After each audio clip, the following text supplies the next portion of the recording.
Mă numesc Maio, sunt cel mai mare magician din această galaxie, de ce zic eu galaxie, chiar glob. Și o să fac astăzi să vedem dacă găsesc 3 voluntari ca să-i fac dispar. Oh, băieți, băieți, da. Mă numesc Maio Magicianul. Da, Fateu. Maio. Astăzi o să vă fac să dispăreți, vreți? Da, mă știm. Haide că de ăștia, la numărul 9. Deci de la numărul 9, eu cred că sunt de la numărul 9, dar o să vadă. Salut, nenea! Să mă vadă fratele din Italia. Ceva dedicații pentru copiii voștri, pentru... Da.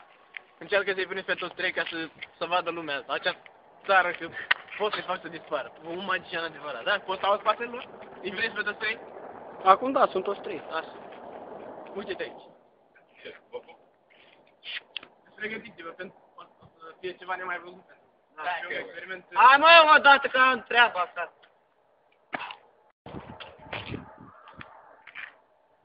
Mă strigat de putere. Dom'le, acum, din experimentul ăsta, se fac să apară. Dom'le, dar haideți în altă parte, să-i faci în altă parte să apară, să nu mai apar tot aici. Păi nu, îi fac tot aici. Da?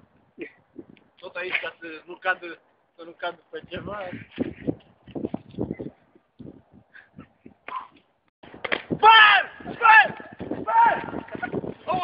Aoleu! Am probleme cu asta. Bă! Dacă mă căutați vreodată Maio, underline, CL9, o vorbim acolo în alte detalii. Bye, bye! Bă!